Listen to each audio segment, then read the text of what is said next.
right, welcome everyone. Huge day in White Sox world.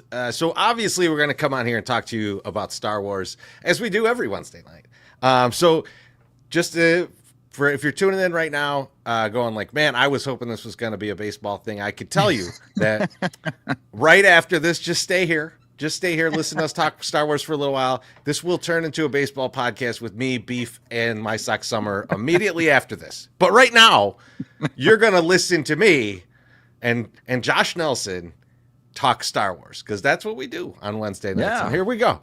And so, Josh, episode 3 of Skeleton Crew came out yesterday night. I know you were out at the winter meetings for MLB. Did you get a chance to watch this? What'd you think? Yeah, I did. As a matter of fact, I watched it on the flight home from Dallas to Chicago. And I know in our last episode, I said that this could be a movie. But this episode, okay, I'm bought into the TV series because now we are exploring depths of Star Wars lore that I'm just going to be honest, Chorizy, I will have to lean on you because I have very limited knowledge about the Old Republic. I think for a lot of Star Wars fans, unless you read the books, or you played the video games, right? The Knights of the Old Republic. Yeah.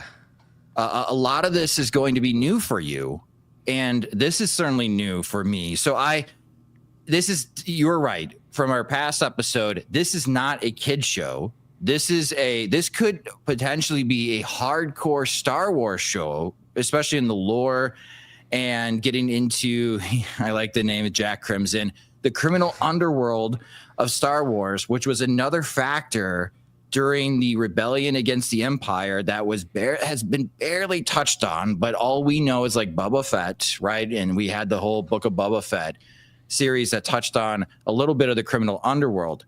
So I think this episode opened up a lot of doors that no matter on the scale of your Star Wars fandom, from casual to hardcore, I think there's enough now after this episode that merits a full television series, if that makes sense. It does. And I think the other thing about it was like, it was the complaint I've had with Star Wars series that should be movies or that just act like movies is that they're not episodic, right? There's no beginning, middle, end of this thing.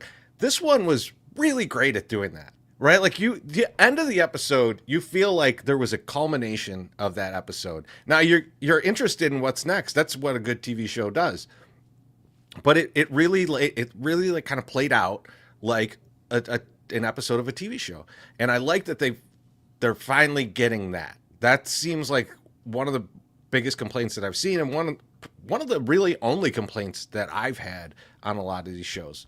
But Josh, I want to get into it. And you mentioned the Old Republic. Now, during this episode, they mentioned that this planet is a planet from the Old Republic. But there was something interesting in that conversation when they asked the kids like what they even know about, because they're basically North Korea, right? Like these kids are from North Korea. Like if you met someone from North Korea, all the questions you'd ask them, right? Like, and so they're like, well, we know about Coruscant, which has been there forever, and we know about Alderaan. The Alderaan thing is where you really start to see stuff, because they're like, wait, Alderaan? That, is anyone who's watched any Star Wars knows that Alderaan blew up, right? So like, that's like the first thing that happens in like the whole original trilogy. So they ask him like, oh, you missed the war? And they're like, what war? Right? So in terms of like Star Wars lore and like, not so much what is the Old Republic, but when is the Old Republic? It's 25,000 to 1,000 BBY. So BBY is the before Battle of Yavin. So Battle of Yavin is the end of episode 4. So to put this in perspective, 114 years before Yoda was born, the Old Republic ends. So it's that far back, right? Maz Kanata is like the closest in our like current Star Wars galaxy, who is, I think it's like 50 or 60 years before she was born. Oh yeah. And like, I mean, she's old as fuck, right? So like, I mean, like that gives you a gauge of it. And this is when there were huge wars between the Sith and the Jedi, whereas like the Sith had like a ton of planets where they just ruled, and they're like kind of imposing in on the Jedi, and there's like ongoing wars for all this time. Now the interesting thing about this is that this story, the one that we're watching, is part of the Mandoverse, right? Like, so there's a chance that some of this overlaps with the Mandalorian. During the Old Republic is when the Mandalorians were going to war with everybody. And so like them and the Jedi at that point are like locked up, killing each other all the time. So depending on who set up this whole world, they may absolutely hate Mando when they see him, right? And with no context, right? They're just like, this is a guy from the storybooks that we should just absolutely despise because that's all they've ever known. And a lot of the stuff that you see in the little books, the little digital books that Wim is reading, apparently must be from Old Republic times. These are Old Republic stories. That's why we don't recognize any of the characters, right? Like, so this is what's really interesting is like the all they know is something that no one else in the galaxy is familiar with at all because it's so far back. It's so distant in the past. Like, so it's going to be really interesting as that starts to develop and they start to learn more about the current world. Like the trip that they're on right now, Jude Law's character has a chance to really fill them in. Kind of like, what is it, Austin Powers when he's frozen and they show him just all those videos. Like, this is what the kids are going to get in hopefully the next episode. So yeah, so kind of crazy. It's going to be interesting to see how this plays out. But you do know that it is the Old Republic, and they've been trapped there since because the credits are Old Republic credits. And when the father asks about contacting the Republic, it's just the Republic. Like the only one they ever knew. Not the Empire, not the New Republic, just the Republic. So very strange. Very strange. I love this. I love this twist to it. It's got so much room for craziness. Josh, what do you think about that? Yeah, I think part like Crimson Jack. I kind of like that nickname. I hope we find out why he's called Crimson Jack. But like, I agree with you. He's going to have to explain to the kids and catch them up. They have no idea what Order 66 was. They have no idea that maybe Crimson Jack, because he's alone and lost, well, that's for a reason, for his safety.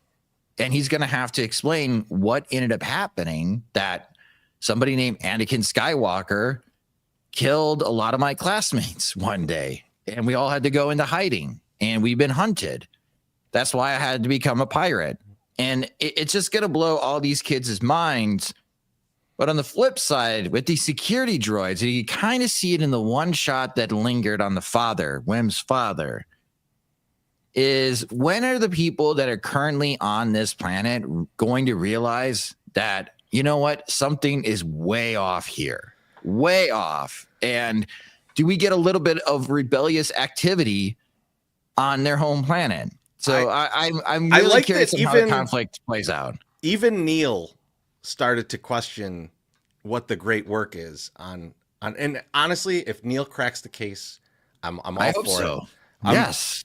Number one Neil fan on actually I'm not. I saw people were making their own Neil stickers already. So like, I'm not number one fan, but I am a fan. I'm a fan. Yeah, I jumped on the bandwagon. I will tell you who I am number one fan of though in a little bit. But before we get to that, you mentioned the look on the father's face and kind of the reaction to things. When the droids come in, or droid comes in and says, the supervisor says, we're not going to go do anything about this.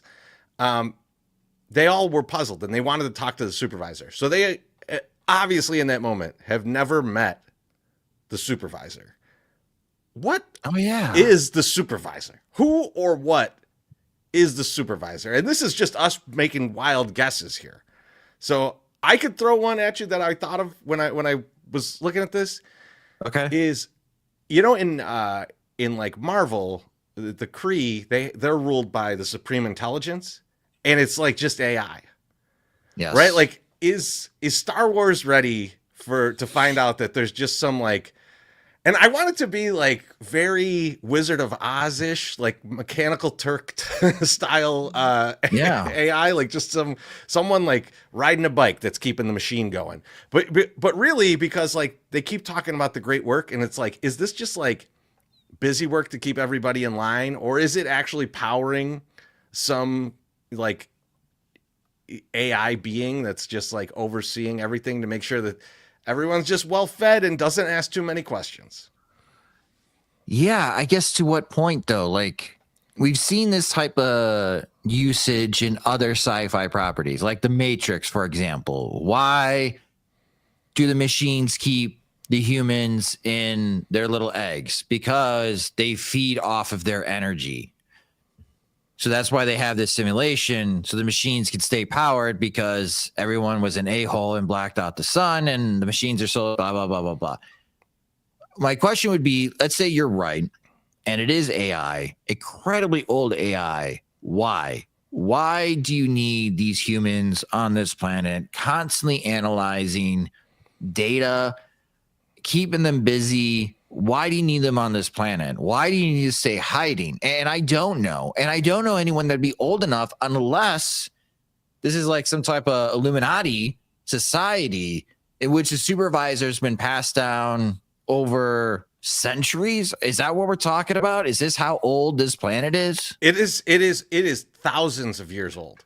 So like if you think about it, like they call it one of like the original 9 planets of the Old Republic. So like if that would mean it's 25,000 years old.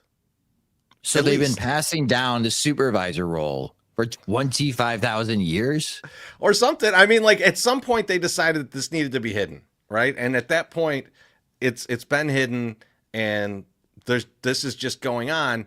And yeah, the people have some kind of purpose there. So let me give you some wild ideas of what they might be hiding there that needs to stay hidden.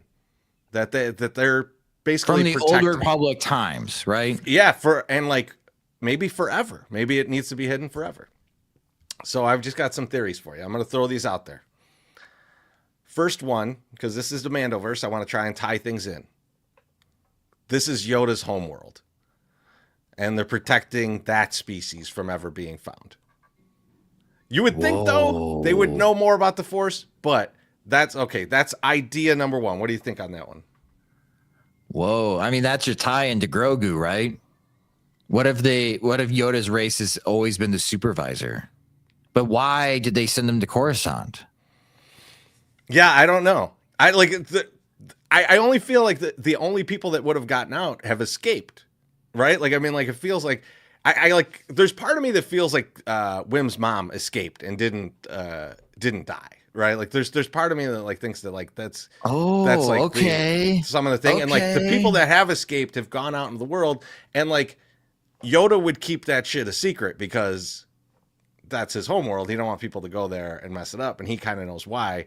So Yoda and Yaddle are not snitches, is what I'm trying to say. They're not snitches. If you went into a McDonald's where they would not snitch on you. I've been trying to catch up at current events, but I did get that reference. I like Jerry O'Sullivan's comment. Yoda's homeworld has some nice mid-century modern homes. I'll tell you what, Jerry, that place would be very popular on Zillow. There'd be a lot of hearts. There'd be a lot of saved homes on this planet. So, okay, I like your theory, but I have a feeling, Chorizy, you got crazier theories. I do. And another one that connects to the Mandoverse. They're actually in a different galaxy, and it's the galaxy that Peridia is in. So where we last left Ahsoka is the same galaxy that they're in. So maybe they got to hop a ride on a Purgle to get home. Oh, that's fascinating. But no, because the X-Wings. Well, no, they're in the current galaxy now, but at Aten, not in the current galaxy. The jump they made was similar to the jump that Thrawn made out of Peridia into this galaxy. But I thought Thrawn needed quite the ring, That's hyperspace ring. That's the thing too, right? And so like that's why I was kind of like, I don't know if I love this one. And the other part of it that I don't love is like I feel like Thrawn would have figured out there's an old owl lady that could have helped him. Okay, I'm not all right. I'm not on that one. I'm not on that theory. Okay, so I assume you have another one. You got a third one for me? I've got two more. Great. This one Okay, is good. my craziest one. Oh. At-Aten is a pocket dimension like Mortis. So you know the Mortis arc of Clone Wars, At-Aten is like that. That's why it's hard to find. That's why it's hard to get off of too. Ooh. Okay. I don't hate that one. I like this one. Okay. I like it because if the other planets were destroyed, which we have to find out why or how they were destroyed, and this is the last remaining of how many of these planets are there? I think they said 8 or 9. I think it's 9. Okay. Also, I don't know that I believe that all of them were destroyed, but okay. Oh, yeah, true. We don't know. Okay, I like this. All right. Now here's my last one, and this one I kind of like actually think that this might be the thing, and this will tie into everything. So, At-Aten is where the wellspring of life is.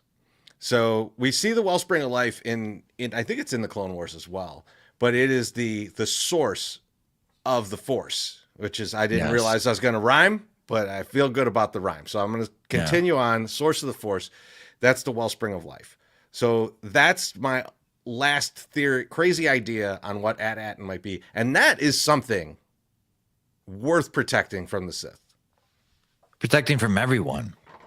Yeah, really. Because what if the Jedi decide that they're not going to be the keepers of the peace? The wellspring of life turned plenty of people very evil from like just the overload of the power. I love this theory. I'm on board with this because if in the Old Republic, the great Jedi Sith Wars destroyed the other 8 planets, they would need to hide themselves. The lack of trust with either side. They are completely neutral. Oh. And someone really smart would just set this world up to just live on its own so that no one ever finds it. No one ever does anything there. And that's the treasure. It would be something you would call a treasure. Yes. And you would need people to help maintain, but you're not just maintaining the planet. You are helping maintain the illusion, right? Because the kids don't even know how many planets there were. Like they're shocked. There's how many planets? So I really like this one. I hope this one is right because this would also kind of go back into good guy, bad guy, same guy. It just depends on your perspective of Star Wars that was brought up in The Last Jedi. So I really like this theory. Everyone's a bad guy because everyone any version of the galaxy that finds this is going to end up messing it up is kind of the thing, right? So let's go back to the supervisor. If it is AI programmed by, let's say, an old Jedi or maybe even non-Jedi to continue with the barrier, maintain the planet, and stay hidden from sight, then I could see some like master droid that's programmed to do that will continue to operate all the security droids and keep people at bay away from the truth. And that's when it's like, it doesn't sound crazy to go like, well, those kids ran off. We can't go chasing after them. And pirate stories, right? I mean, wasn't this a Pirates of the Caribbean movie, The Fountain of Life? Is this Star Wars' version? I mean, this is definitely Star Wars version of Pirates of the Caribbean, right? Like, so, yeah. Okay. I like this. I like this theory. Let's roll with this. I hope you're right. Excellent. And Southside Mofo says Yoda was from the 800s BBY. Yeah, 896, I believe, if or 886, I believe. So like 104, 114 years after the end of the Old Republic. So now bold predictions for the show. Not that All wasn't right. bold enough, but I what don't do you even know got? where they're going. I don't even know where they're going. I feel like the parents themselves are going to have their own quest, and they're going to mimic what their children are doing and trying to find the truth of what is going on with their planet. Like, they should know more. And I think that's what's going to be the next episode. Well, Crimson Jack and his kid crew, I don't even know where they're heading to at this moment, but it's going to be more mind-blowing. And I guess these kids are going to have to face like adulthood quicker than expected. So I think that's my prediction for the next episode. But now they're going to have the New Republic on their ass, chasing them down. So it's funny. We've been always rooting for the New Republic, but now you're kind of rooting against the New Republic because you don't want them to find. You don't want them to find this place. Yeah. So I am really curious what the next episode is going to be. But I know that kind of sounds lame as far as my predictions, but I think I need an episode where the parents start doing their own investigation of what's going on this planet. Yeah, I think that I think the parents are going to start to get more heavily involved. I agree with that. My thought, and we talked about this last week, is like I think they might get home pretty quick. Like I don't know that they're going to drag them getting home like all the way to the end of the series. Like I don't know that that's what the series is going to be about. I think they might get home, and then like whatever we're going to call him now, Crimson Jack is arrested on the spot when they land. And then then the next thing is them breaking him out. Like the kids decide they got to break him out. Or the pirates find them, and the pirates want Crimson Jack back for their own pirate trial. And the treasure. And the treasure. And then the New Republic shows up, and then all of a sudden you have this galactic brouhaha going on. And then Thrawn, bam, gets out of hyperspace. I also think that maybe the Owl Kim, the best spelling of Kim I've ever seen, Khymm, I think it was. Like I know, I can't wait to share that with my wife, who's named Kim. She's gonna love it. But I think it's possible that she sent them off in the wrong direction, just because she didn't want Crimson Jack to find Dad-Atten. So like there's a possibility of that. That's fascinating. Okay, I like that too. All right, I like your ideas, Chorizy. I've got one more before we go, and this is like something that I was thinking about, and this is the picture that I've got there where it says like I guess KB's got the Force too, when she uses her like visor to know that the droid's coming. We don't know much about KB. It's the only kid we haven't gotten much information. And her parents mentioned a life monitor. Yeah, so there's some weirdness there. I think she's going to be the one that hacks into the security, hacks into the security droids, and finds out what's going on. Okay, yeah, I like that. And I think it's going to be trying to free Crimson Jack from prison. So that's my guess right now, and I think that she ends up being a very important figure in this series. So while I'm not the number one Neil fan, I may be the number one KB fan. Well, as the number one Wim hater, I'm going to spend this time on my haterade of Wim. Bitch, you have Old Republic credits on you. When Kim is looking for clues, give up a coin. God damn it. He knows they're too valuable. Kept them in his sock. Selfish a-hole. I do want to mention too that Nick Frost is SM33 is Yeah, absolutely I could killing not it. believe it. Absolutely killing it. His accent's so good. When he comes it's back so in good. and just like leans in and says, "I," like the second time for no Yeah. reason, I was audibly laughing. I loved it. So Yeah, I like it too. that was good stuff. I mean, Josh, this was a short-ish episode. 40 minutes, yeah. A lot happened, but we learned quite a bit without really learning much at all. So I'm excited to see what comes next in this series. These first 3 episodes blow away Acolyte by parsecs, to use a Star Wars term. Like I am now excited. They got me hooked. I think this show has a lot more potential than I was originally thinking. I think everyone was thinking like Jude Law and some kids, and this is a Star Wars show. This might be a lot better than I was expecting. This has happened before. That show is called Andor, and that blew us away on how that show ended. So I'm kind of hyped. I'm ready now. I'm eager. That's good. I feel you were down on it last week. You were down on it.